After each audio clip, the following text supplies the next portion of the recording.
अस्सलाम वालेकुम students, this is Arsalan Zahid और आज मैं आपसे बहुत ही इंपॉर्टेंट टॉपिक डिस्कस करने वाला हूँ and that is cold start doctrine and strategic concerns for Pakistan.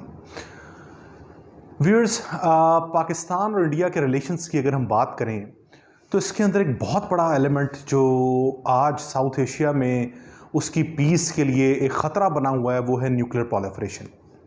तो दोनों मुल्क इस टाइम पर न्यूक्लियर पावर्स हैं और दोनों मुल्क एक दूसरे के बदतरीन दुश्मन हैं और ये दुश्मनी जब से दोनों मुल्क वजूद में आए तब से है और इस दुश्मनी के पीछे दो तीन मेजर कंसर्न्स हैं। उनमें से एक बहुत बड़ा मसला कश्मीर है।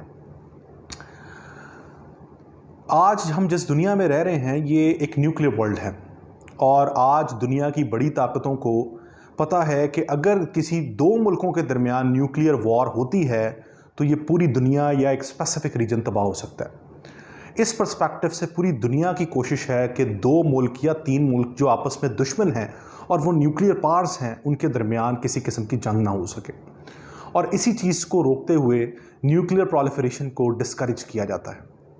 लेकिन न्यूक्लियर प्रोलिफरेशन को डिस्करेज करने का कतई मकसद ये नहीं है कि दो जो बदतरीन दुश्मन हैं उनकी दुश्मनी ख़त्म की जा सके।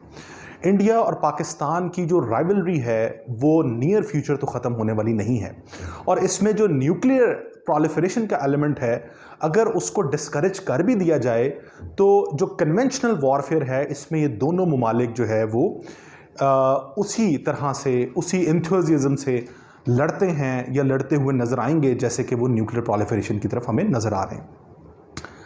तो कन्वेंशनल वॉर में एक दूसरे से लड़ने के लिए, एक दूसरे को काउंटर करने के लिए दोनों ममालिक ने अपने अपने डॉक्ट्रिन्स बनाए हैं। सबसे पहले तो हम आप बात करते हैं कि डॉक्ट्रिन क्या होता है, उसके बाद हम बात करेंगे कि what is actually the cold start doctrine of India और फिर हम बात करेंगे कुछ इसके बैकग्राउंड पे बात करेंगे, इसकी कुछ टेक्निकलिटीज़ पे बात करेंगे और हम देखेंगे कि पाकिस्तान का स्ट्रेटजिक कंसर्न क्या है। सबसे पहले तो डॉक्ट्रिन क्या होता है। डॉक्ट्रिन हम किसी भी मिलिट्री स्ट्रैटेजी को कहते हैं। अगर आप किसी भी डिक्शनरी में डॉक्ट्रिन का वर्ड देखेंगे तो उसको मिलिट्री स्ट्रैटेजी के साथ जो है लिंक किया जाता है, लेकिन आज के दौर में डॉक्ट्रिन की डेफिनेशन बहुत ब्रॉड हो चुकी है। इसमें पॉलिटिकल इकोनॉमिक स्ट्रैटेजीज भी आ सकती हैं, लेकिन जब हम पाकिस्तान और इंडिया की बात करते हैं, पाकिस्तान का कोई डॉक्ट्रिन या इंडिया का कोई डॉक्ट्रिन, तो उसको स्पेसिफिकली हम मिलिट्री स्ट्रैटेजी के तौर पर देखेंगे। तो एक चीज़ तो हमें वाजे होगी कि कोल्ड स्टार्ट डॉक्ट्रिन एक मिलिट्री स्ट्रैटेजी है इंडिया की और स्पेसिफिकली ये पाकिस्तान को काउंटर करने के लिए कोल्ड स्टार्ट डॉक्ट्रिन इंडिया ने अभी डिज़ाइन किया है। इसका बैकग्राउंड पे चलते हैं। जैसा कि मैंने बताया कि पाकिस्तान और इंडिया की जो राइवलरी है वो तो 1947 से चलती आ रही है। इनमें ट्रांसफॉर्मेशन आती गई। पहले कन्वेंशनल वॉर्स पाकिस्तान और इंडिया ने लड़ी, 48 में एक लिमिटेड वॉर लड़ी, 65 में लड़ी, फिर 71 में लड़ी, फिर 1999 के अंदर कारगिल का इंसिडेंट हुआ। लेकिन इस पूरे दौर के अंदर ये दोनों ममालिक एक दूसरे के खिलाफ प्रॉपर मिलिट्री स्ट्रैटेजीज बनाते गए। तो हम सबसे पहले बात करते हैं कोल्ड स्टार्ट डॉक्ट्रिन के बैकग्राउंड से कि कोल्ड स्टार्ट डॉक्ट्रिन इंडिया को बनानी क्यों पड़ी, उसकी रीजंस क्या थी। तो हम सबसे पहले जी इस चीज़ की बात करते हैं। 1980s के अंदर इंडियन आर्मी चीफ थे जिनका नाम, ये आउटलाइन को ज़रा आप लोग देखते जाएं। इंडियन आर्मी चीफ थे जिनका नाम था कृष्णा स्वामी सुंदराराजन। इन्होंने अपना एक मिलिट्री स्ट्रैटेजी बनाई जिसे कहा जाता था सुंदर जी डॉक्ट्राइन। ये 1980s में बनाई गई थी। सुंदर जी डॉक्ट्रिन का असल मकसद ये था कि पाकिस्तान के ख़िलाफ़ इंडिया का डिफेंस उसको मजबूत बनाया जाए। अगर पाकिस्तान की तरफ से कोई अटैक होता है तो उसको सबसे पहले सस्टेन किया जाए और उसके बाद उतनी ही ताकत से पाकिस्तान के ख़िलाफ़ अटैक किया जाए। इसे कहा जाता है सुंदर जी डॉक्ट्रिन। सुंदर जी डॉक्ट्रिन के अंदर इंडियन आर्मी को दो कॉर्प्स के अंदर, दो तरह के कॉर्प्स के अंदर, दो तरह के आर्मी यूनिट्स के अंदर डिवाइड कर लिया गया था। एक थे होल्डिंग कॉर्प्स और एक थे स्ट्राइक्स कॉर्प्स। होल्डिंग कॉर्प्स क्या था? होल्डिंग कॉर्प्स आर्मी के कुछ ऐसे यूनिट्स थे जिनका काम था अगर पाकिस्तान की तरफ से कोई अटैक होता है तो उसको सस्टेन किया जा सके, अपनी डिफेंस जो है उसको मजबूत बनाया जा सके। तो इसके अंदर 7 आर्मी के यूनिट्स थे जिसका सिर्फ ये काम था कि पाकिस्तान से आने वाले किसी भी अटैक को, चाहे वो मिसाइल अटैक है, चाहे वो किसी किस्म का भी अटैक है, उसको रोका जा सके। और रोकने के बाद, सस्टेन करने के बाद जो स्ट्राइकिंग कॉर्प्स है ये पाकिस्तान की सेंट्रल सिटीज के ऊपर जो है अटैक करेंगे और पाकिस्तान को 2 हिस्सों में तकसीम कर देंगे। This was called Sundarji doctrine. ये सुंदरजी डॉक्ट्रिन था जिसका मकसद था पाकिस्तान के किसी भी तरह के अटैक को सस्टेन करना और उसको काउंटर करना। तो सुंदरजी डॉक्ट्रिन हमें 2001 में सुंदरजी डॉक्ट्रिन का फेलियर नजर आता है जब 2001 में दिल्ली पार्लियामेंट के ऊपर इंडिया का अटैक होता है। 5 टेररिस्ट जो हैं वो दिल्ली पार्लियामेंट को पर जाकर अटैक कर देते हैं और उसमें कुछ लोग मारे जाते हैं। और ये इंडिया का सबसे डेडलीस्ट अटैक था कि इंडियन पार्लियामेंट के ऊपर 5 टेररिस्ट जो लोग थे उन्होंने अटैक किया इंडिया के ऊपर। और ये इंडिया की जो सिक्योरिटी थी, इंडिया की जो डिफेंस था, उसकी सस्टेनेबिलिटी थी, ये उसके ऊपर एक बहुत बड़ा सवालिया निशान था। और अल्टीमेटली ये सुंदरजी डॉक्ट्रिन के ऊपर बहुत बड़ा सवालिया निशान था जो कि इंडिया जिसका जवाब नहीं दे सका। तो सुंदरजी डॉक्ट्रिन के फेलियर की वजह से एक इंडिया ने जो है कोल्ड स्टार्ट डॉक्ट्रिन, एक न्यू मिलिट्री स्ट्रैटेजी बनाई। तो कोल्ड स्टार्ट डॉक्ट्रिन के बैकग्राउंड था failure of Sundarji doctrine, number 1। Number 2, India ने 2 तरह की मिलिट्री एक्सरसाइज की थी, जिन्हें एक तो हम कहते हैं ऑपरेशन ब्रास टैक्स 1986 में, जिसमें इंडिया ने राजस्थान के पास अपनी सारी फौजें बॉर्डर पे लगा दी थी और इंडिया ने अपनी नेवल कैपेबिलिटीज को इन्हांस करना शुरू कर दिया था पाकिस्तान के ऊपर अटैक करने के लिए 1986 में, जिसे ऑपरेशन ब्रास टैक कहते हैं। और जब दिल्ली पार्लियामेंट पे अटैक हुआ तो इंडिया ने पाकिस्तान के ऊपर इल्ज़ाम लगाया कि पाकिस्तान इस अटैक में मुलव्विस है और इंडिया ने अपनी जो आर्मी थी उसको मोबिलाइज करना शुरू कर दिया और LOC के पास और बॉर्डर के पास अपनी फोर्सेस लगा दी। और इंडिया का मकसद था कि किसी न किसी तरह से अटैक करके पाकिस्तान को इसका जवाब दिया जाए, जो कि एक एलिज्ड टेरर अटैक पाकिस्तान के ऊपर लगाया गया था कि जी दिल्ली पार्लियामेंट के ऊपर पाकिस्तान मुलव्विस है जो अटैक हुआ है। बहरहाल उस दौर में अमेरिका ने इंटरवीन किया और अमेरिका ने इंडिया को रोका कि आप अपनी जो आर्मी को मोबिलाइज करें, इसको रोकें, आप पीछे हटाएं, हम आप दोनों मुमालिक के दरमियान मीडिएशन करवाते हैं। और उन पाकिस्तान और इंडिया के दरमियान अमेरिका ने मीडिएशन करवाई। उसका एक बहुत बड़ा रीज़न ये था कि अमेरिका अफ़गानिस्तान में ग्लोबल वॉर ऑन टेरर लड़ रहा था और अमेरिका नहीं चाहता था कि इंडिया और पाकिस्तान की आपस में जंग हो दिल्ली पार्लियामेंट की अटैक की वजह से, और किसी न किसी तरह से ये पूरा रीजन डिस्टर्ब हो और हमें डिस्टर्बेंस का सामना करना पड़े। इस वजह से अमेरिका ने इंडिया को रोका और इंडिया को पीछे हटना पड़ा। वो जो इंडिया मोबिलाइज कर रहा था अपनी आर्मी को और उसका एक मकसद था पाकिस्तान को अटैक करना, उसे कहा जाता है ऑपरेशन पराक्रम 2001। और ऑपरेशन पराक्रम 2001 एक तरह से मिजरेबल फेलियर था इंडिया का, क्योंकि दुनिया की ताकतों ने इंटरवीन किया और इंडिया को रोका कि आप पाकिस्तान के खिलाफ कोई ऐसी एक्टिविटी नहीं करेंगे जो कि इंडिया ऑपरेशन पराक्रम के नाम पर करने जा रहा था। तो ये जो फेलियर था ऑपरेशन पराक्रम का, फेलियर था सुंदरजी डॉक्ट्रिन का, इसने जन्म दिया, इसने एक ये एमरजेंस हुई एक नई मिलिट्री स्ट्रैटेजी की 2004 में, जिसे हम कहते हैं कोल्ड स्टार्ट डॉक्ट्रिन। ठीक है, कोल्ड स्टार्ट डॉक्ट्रिन दरअसल क्या मिलिट्री स्ट्रैटेजी है?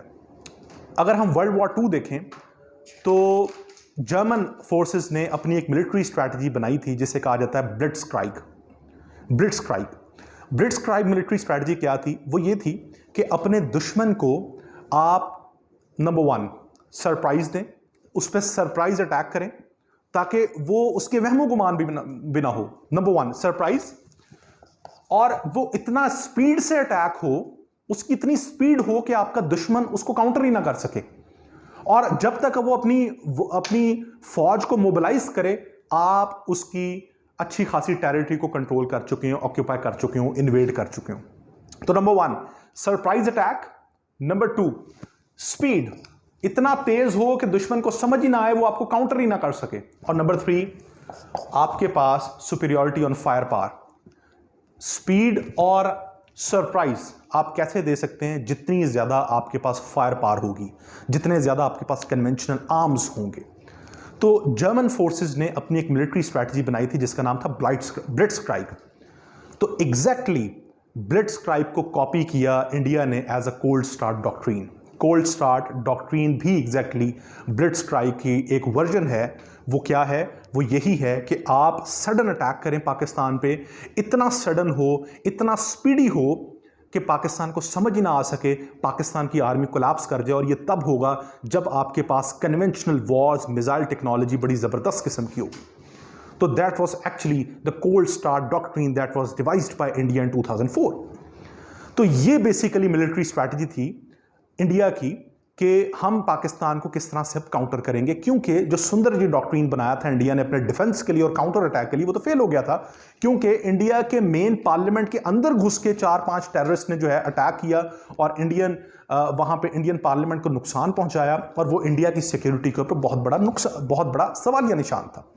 तो ये दरअसल था कोल्ड स्टार्ट डॉक्ट्रीन। अब हम बात करते हैं कि इस कोल्ड स्टार्ट डॉक्ट्रीन के दरअसल असल में 5 जो फैक्टर्स हैं जिनके ऊपर कोल्ड स्टार्ट डॉक्ट्रीन बेस करता है, वो क्या है? नंबर 1, एक तो है ऑपरेशनल रेडीनेस, कि आपने जो अटैक करना है, आपने अपने दुश्मन पर जो हमला करना है, ऑपरेशन करना है, उसके लिए आप पूरे मुकम्मल तौर पर तैयार हो। रेडीनेस, पूरी मुकम्मल तैयारी हो आपकी, number 1। Number 2, mobilisation of forces near to international border. अगर आपने ऑपरेशन करना है और आप तैयार हैं, उसके लिए ज़रूरी है कि इंटरनेशनल बॉर्डर के पास आपकी फोर्सेस बैठी हों, ताकि जैसे ही सडन और स्पीडी अटैक करना है, उसके लिए ज़रूरी है कि आप इंटरनेशनल बॉर्डर पर बैठे हों। जैसे ही आपको कमांड आए, उसी टाइम पर आप जो है अपने दुश्मन पर हमला कर दें। ठीक है? अगर आप इंटरनेशनल बॉर्डर से बाहर होंगे, एक हमला प्लान कर रहे होंगे, तब तक इंटेलिजेंस रिपोर्ट्स के मुताबिक एक दुश्मन के आपको पता चल चुका होगा। Number 3, provision of fire power by Indian forces. आपके पास बड़ी स्ट्रांग किस्म की फायर पावर होनी चाहिए, missile technology, guns, artillery support होनी चाहिए, ताकि आप अपने दुश्मन पे जो अटैक करने जा रहे हैं वो सक्सेसिव अटैक हो। Number 4, proximity of the divisions, IBGs to the possible war theatre. जहां पर आपने जंग लड़नी है, वहां पर आपकी ब्रिगेड्स। और कोल्ड स्टार्ट डॉक्ट्रीन में इंडिया ने अपनी एक इंटीग्रेटेड बैटल ग्रुप्स के नाम से अपनी आर्मी के अंदर ट्रांसफॉर्मेशंस की थी। उसमें यह था कि इंडिया ने अपने 5-6 बड़े ब्रिगेड्स को इकट्ठा कर दिया और उसका एक इंटीग्रेटेड बैटल ग्रुप बना दिया कि ये पूरे के पूरे 6 ब्रिगेड इकट्ठे मिलकर इंटीग्रेटेड स्कीम के साथ मिलकर ये अटैक करेंगे पाकिस्तान के ऊपर। तो इंटीग्रेटेड बैटल ग्रुप। और आखिर में कंडक्टिंग इलेक्ट्रॉनिक वॉरफेयर। जैसे ही आप पाकिस्तान के ऊपर हमला करेंगे, ऑपरेशनल रेडीनेस के साथ, जितनी ज़्यादा आपकी प्रॉक्सिमिटी होगी, जितने ज़्यादा आप इंटरनेशनल बॉर्डर के करीब होंगे, साथ ही आप अपनी एयरफोर्स के थ्रू इलेक्ट्रॉनिक वॉरफेयर भी करेंगे। पाकिस्तान के तमाम रडार्स और तमाम पाकिस्तान की जो इंफॉर्मेशन बेसिस हैं उनको आप जैम कर देंगे, बेस कर देंगे, बंद कर देंगे, ताकि पाकिस्तान रिस्पॉन्ड ना कर सके और पाकिस्तान को समझ ही ना आ सके कि हमारे साथ हुआ क्या है।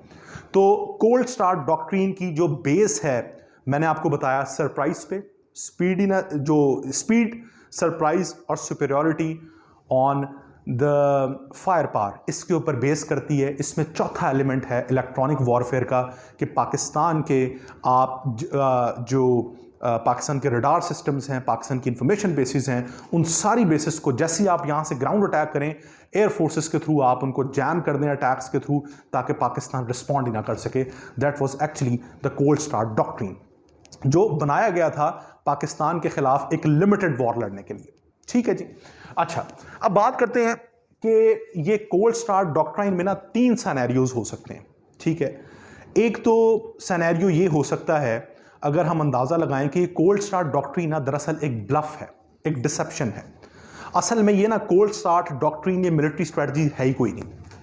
ये सिर्फ पाकिस्तान की अटेंशन डाइवर्ट करने के लिए बनाई गई है, ताकि पाकिस्तान की फोर्सेस कोल्ड स्टार्ट डॉक्ट्राइन को काउंटर करने के लिए किसी और तरफ अटेंशन डाइवर्ट रखें और हम अपने की इश्यूज लाइक कश्मीर और जो मेजर इश्यूज हैं हम उनको जो है वो ओवरकम कर सकें, पाकिस्तान की आर्मी को यहाँ पर इंगेज रखें। तो पहला नैरेटिव तो ये है कि कोल्ड स्टार्ट डॉक्ट्रिन ना एक डिसेप्शन है, ये एग्जिस्ट नहीं करती। ठीक है, चलें मान लिया कि ये एग्जिस्ट नहीं करती और ये पाकिस्तान को डिसीव करने के लिए बनाई गई है, तो इसका तो उल्टा पाकिस्तान को फ़ायदा हुआ है, पाकिस्तान को नुकसान तो नहीं हुआ। इंडिया ने कोल्ड स्टार्ट डॉक्ट्राइन डिफाइन कर दिया कि जी हमारी ये मिलिट्री स्ट्रैटेजी है। मकसद इंडिया का हम समझ सकते हैं कि पाकिस्तान की आर्म फोर्सेस की अटेंशन को डाइवर्ट करना था, लेकिन डाइवर्ट तो नहीं हुई। पाकिस्तान की आर्म फोर्सेस ने तो उससे फ़ायदा उठाया। कैसे? पाकिस्तान की आर्म फोर्सेस ने सबसे पहले एक्वायर कर लिया किसको? Intelligence, surveillance and reconnaissance capabilities ये एक्वायर कर ली। पाकिस्तान की फोर्सेस ने airborne warning and control system acquire कर लिया। पाकिस्तान की आर्म फोर्सेस ने टैक्टिकल न्यूक्लियर वेपन्स बना लिए इंडिया को काउंटर करने के लिए। पाकिस्तान की आर्म फोर्सेस ने क्रूज मिसाइल्स डेवलप कर लिए इस कोल्ड स्टार्ट डॉक्ट्रिन को जो काउंटर करने के लिए। पाकिस्तान की आर्म फोर्सेस ने के अंदर डॉक्ट्रिनल अवेकनिंग आ गई। पाकिस्तान की आर्म फोर्सेस ने के अंदर एक इस चीज का एहसास पैदा हो गया कि अगर इंडिया ने डॉक्ट्रिन बनाया तो हमें भी डॉक्ट्रिन बनाना चाहिए। और पाकिस्तान ने क्या किया? पाकिस्तान ने भी एक डॉक्ट्रिन बनाया जिसका कहते हैं new concept of war fighting, new concept of war fighting, NCWF। ये एग्जैक्टली कोल्ड स्टार्ट डॉक्ट्रिन का एक काउंटर डॉक्ट्रिन है जिसमें पाकिस्तान भी एग्जैक्टली वही कर रहा है जो इंडिया कर रहा है। पाकिस्तान अपनी आर्म फोर्सेस को मोबिलाइज कर रहा है, पाकिस्तान अपनी एयरफोर्स, आर्मी, नेवी को इंटीग्रेट कर रहा है, पाकिस्तान अपनी इलेक्ट्रॉनिक कैपेबिलिटीज़ को इन्हांस कर रहा है, पाकिस्तान अपनी इस टाइम पर जो फायर पावर है उसको इन्हांस कर रहा है। पाकिस्तान ने भी रिसेंटली रशिया के साथ डिफेंस एग्रीमेंट्स किए हैं जिसमें लेटेस्ट इक्विपमेंट्स रशिया प्रोवाइड कर रहा है, जिसमें Mi-35 हेलीकॉप्टर्स रशिया प्रोवाइड कर रहा है और हर तरह के आर्म्स प्रोवाइड कर रहा है। और ये new concept of war fighting दरअसल 2009 में जनरल परवेज कियानी के दौर के अंदर शुरू हुआ। इस डॉक्ट्रिन को बनाने में पाकिस्तान को 4 साल लगे और 2013 के अंदर ये डॉक्ट्रिन बना। 2013 के अंदर जब ये कंप्लीट हुआ, इसकी कंप्लीशन हुई अज़्म-ए-नौ एक्सरसाइज, मिलिट्री एक्सरसाइज से। 2009 से 2013 तक पाकिस्तान ने अपनी आर्मी को, अपनी मिलिट्री फोर्सेस को ट्रेन किया अज़्म-ए-नौ मिलिट्री एक्सरसाइजेस के थ्रू, और आखिर में पाकिस्तान कामयाब हुआ एक new concept of war fighting जो है उसको बनाने में, काउंटर करने में कोल्ड स्टार्ट डॉक्ट्रिन को। तो अगर ये डिसेप्शन है भी तो इसका पाकिस्तान को फायदा ही हुआ है, पाकिस्तान को नुकसान नहीं हुआ। पाकिस्तान ने अपनी जो कन्वेंशनल मिलिट्री कैपेबिलिटीज हैं उनको इन्हांस किया। नंबर 2, दूसरा नैरेटिव ये है कि ये कोल्ड स्टार्ट डॉक्ट्रिन ना है तो दरअसल रियल, लेकिन ये इंडिया ने बनाया इस वजह से है क्योंकि इंडियन आर्म फोर्सेस के ऊपर डोमिनेंस रही है इंडियन सिविलियन जो डोमेन है, उनकी जो सिविलियन फैक्शंस हैं उनकी डोमिनेंस है इंडियन आर्मी के ऊपर। और उनकी डोमिनेंस होने की वजह से सबसे बड़ा नुकसान क्या हुआ है? दिल्ली पार्लियामेंट अटैक हुआ, मुंबई अटैक्स हुए और इंडिया के अंदर मुख्तलिफ़ किस्म के अटैक्स होते रहे। और ये जो सिविलियन लीडरशिप है इंडिया की, वो पाकिस्तान के लिए कोई डिटरेंस नहीं बन सकी, वो पाकिस्तान को कोई जो है वो चैलेंज नहीं कर सकी, या पाकिस्तान को वो सही तरह से टैकल नहीं कर सकी। और इंडियन आर्मी के मुताबिक पाकिस्तान आर्मी का मोरल और बड़ा, कॉन्फिडेंस और बड़ा, और पाकिस्तान इन टेररिस्ट एलिमेंट्स जो है उसके अंदर मज़ीद मुलविस होता है, इंडिया में अटैक्स करता है। और जो हमारी सिविलियन लीडरशिप है वो पाकिस्तान को काउंटर करने में, चैलेंज करने में नाकाम रही है। इस वजह से इस टाइम ज़रूरत है कि हम ऐसा डॉक्ट्रिन जो है वो बनाएं जिससे हमारी जो मिलिट्री कैपेबिलिटीज इन्हांस हों और मिलिट्री का इन्फ्लुएंस पॉलिटिक्स के अंदर बढ़े। और नंबर 2, इंडियन आर्मी इस टाइम पर एयरफोर्स और जो नेवी है उनके अंदर भी डोमिनेंस चाहती है, जिसकी वजह से उन्होंने ये डॉक्ट्रिन बनाया है जो कि ओवरऑल बेस करता है इंडिया की जो आर्मी है उसकी कैपेबिलिटीज़ को इन्हांस करने के लिए। तो दूसरा नैरेटिव ये है, इंडिया ने कोल्ड स्टार्ट डॉक्ट्रिन बनाए इस वजह से है ताकि इंडियन आर्मी का इन्फ्लुएंस इंडियन पॉलिटिशियंस या सिविलियन लीडरशिप के ऊपर बढ़ सके और उनके पास एक एक्सक्यूज़ मिल सके कि जो सिविलियन लीडरशिप है ये पाकिस्तान के ख़िलाफ़ जो इनको काउंटर करने में नाकाम रही है। और तीसरा नैरेटिव ये है कि कोल्ड स्टार्ट डॉक्ट्रिन असल में एग्जिस्ट करता है और पाकिस्तान के लिए एक बहुत बड़ा स्ट्रेटेजिक कंसर्न है और पाकिस्तान को इसको काउंटर करने के लिए कोई इनिशिएटिव लेने चाहिए। तीसरा कंसर्न जो है वो इस चीज़ पे बेस करता है, दरअसल ये जो कोल्ड स्टार्ट डॉक्ट्रिन है ना, इसके पीछे एक फिलॉसफी है, इसके पीछे एक आइडियोलॉजी है। वो आइडियोलॉजी एक प्रूशियन थ्योरिस्ट हैं जिसे कहा जाता है क्लॉसेविट्ज। तो उनकी एक थ्योरी है, उसे कहा जाता है क्लॉसेविट्जियन ट्रिनिटी। क्लॉसेविट्ज जो हैं वो एक जो प्रूशियन थ्योरिस्ट हैं, वो ये कहते हैं कि आपको कभी भी फुल फ्लैज वॉर नहीं लड़नी चाहिए, आपको एक लिमिटेड वॉर लड़नी चाहिए। आप एक लिमिटेड वॉर लड़ते हुए अपने दुश्मन की एक टेरिटरी को ऑक्यूपाई कर लें। वो टेरिटरी छोटी सी हो, ज़्यादा बड़ी ना हो, लेकिन उसके अंदर पॉपुलेशन बहुत ज़्यादा हो, ताकि आप उस छोटी सी टेरिटरी में जो बहुत बड़ी पॉपुलेशन रह रही है उसको आपने इन्वेड कर लिया, ऑक्यूपाई कर लिया, उससे दूसरी आर्मी का मोरल डाउन हो और उसको उनसे आप कंपनसेशन ले सकें, उनकी उस बड़े लेवल पर लोगों को ऑक्यूपाई करके, इन्वेड करके उनसे आप कंपनसेशंस ले सकें और जो मुतालबात हैं वो मनवा सकें। तो दरअसल कोल्ड स्टार्ट डॉक्ट्रिन जो क्लॉसेविट्जियन ट्रिनिटी है इसके ऊपर बेस करता है। इंडिया का मकसद ये है कि हम पाकिस्तान के ऊपर एक लिमिटेड स्ट्राइक करें, पाकिस्तान की एक छोटी सी टेरिटरी को कंट्रोल कर लें जिसमें ज़्यादा पॉपुलेशन बेस करती है, और फिर हम पाकिस्तान से कश्मीर के ऊपर निगोशिएशन करें, कश्मीर लें, हम पाकिस्तान की आर्मी को डीमोरलाइज करें, हम पाकिस्तान की आर्मी को इंटरनेशनली मलाइन करें और हम पाकिस्तान से जितने भी हमारी कंपनसेशंस हैं, कंसेशंस हैं, वो ले सकें एक टेरिटरी को कंट्रोल करके। और यही वजह है इस कोल्ड स्ट्राइक डॉक्ट्रिन का उन बड़े शहरों के ऊपर, वो बड़े शहर पाकिस्तान के टारगेट में हैं जो टेरिटोरियली तो बहुत छोटे हैं लेकिन उसमें पॉपुलेशन बहुत ज़्यादा बसती है, जिसका मकसद है कि इंडिया उनको कंट्रोल कर सके, उनको ऑक्यूपाई कर सके और पाकिस्तान से अपनी कंसेशंस ले सके। लेकिन मैं आखिर में हम बात करते हैं कि पाकिस्तान ने बावजूद इसके कि इंडिया की जो कन्वेंशनल कैपेबिलिटीज़ हैं हम उनसे नहीं लड़ सकते। नंबर 1, पाकिस्तान ने अपनी न्यूक्लियर पॉलिसी के अंदर बिल्कुल क्लियर कट बता दिया है कि अगर इंडिया ने हमारे ऊपर हमला किया और हमारी किसी टेरिटरी को कंट्रोल कर लिया तो हम अपने न्यूक्लियर वेपन्स हिट कर देंगे, इंडिया को हम मार सकते हैं। तो पाकिस्तान की फर्स्ट यूज़ पॉलिसी है, ये एक बहुत बड़ी डिटरेंस है इंडिया के लिए। तो नंबर 1, पाकिस्तान की क्लियर जो एक स्टेटेड न्यूक्लियर पॉलिसी है, ये एक बहुत बड़ा डिटरेंस फैक्टर है इंडिया के लिए, इस कोल्ड स्टार्ट डॉक्ट्रिन के लिए। दूसरा, जो भी मैंने रिसेंटली पाकिस्तान की इस टाइम डेवलपमेंट्स का जिक्र किया, पाकिस्तान ने स्पेसिफिकली इस कोल्ड स्टार्ट डॉक्ट्रिन को काउंटर करने के लिए जो ये टैक्टिकल न्यूक्लियर वेपन्स बनाए, इनका मकसद ही ये है, ये छोटे छोटे न्यूक्लियर वेपन्स हैं, ये इंडिया के एक ब्रिगेड पे जो है उनको हिट किया जाए ताकि पूरे का पूरा ब्रिगेड उड़ा दिया जाए। तो ये छोटे छोटे न्यूक्लियर वेपन्स हैं जो कि हैं तो न्यूक्लियर नेचर, लेकिन इनका रिएक्शन उस लेवल पे नहीं होगा जो दूसरे न्यूक्लियर आर्म्स रिएक्ट कर सकते हैं। तो टैक्टिकल न्यूक्लियर वेपन्स जो पाकिस्तान ने इस टाइम पर एक्वायर किए हैं, पाकिस्तान के पास अनमैन्ड एरियल व्हीकल्स हैं लाइक ड्रोन्स जो कि न्यूक्लियर वेपन्स को, टैक्टिकल न्यूक्लियर वेपन्स को कैरी कर सकते हैं। पाकिस्तान के पास इस टाइम पर ये मैं बात कर था airborne warning and control system है। पाकिस्तान ने इस टाइम पर अपना new concept of warfare develop किया है और पाकिस्तान ने अपनी कन्वेंशनल कैपेबिलिटीज़ को इन्हांस करते हुए अपने आप को इस काबिल बनाया कि वो इंडिया को काउंटर कर सके। तो इस पूरी कोल्ड स्टार्ट डॉक्ट्रिन में और इसका जो काउंटर एक डॉक्ट्रिन है, new concept of war fighting, हमने उसका एक कंपैरिजन देखा, हमने स्ट्रेटेजिक कंसर्न्स पाकिस्तान के देखे। ये कोल्ड स्टार्ट डॉक्ट्रिन पाकिस्तान के लिए एक बहुत बड़ा ख़तरा साबित हो सकता है, लेकिन जो पाकिस्तान की कैपेबिलिटीज़ हैं, पाकिस्तान की मिलिट्री कैपेबिलिटीज़ जो पाकिस्तान ने रिसेंट ईयर्स में जिसको इन्हांस किया है, ये एक बहुत बड़े डिटरेंस फैक्टर हैं, डिफेंस फैक्टर हैं जो पाकिस्तान को इस कोल्ड स्टार्ट डॉक्ट्रिन से बचा सकती हैं और इंडिया को उतने ही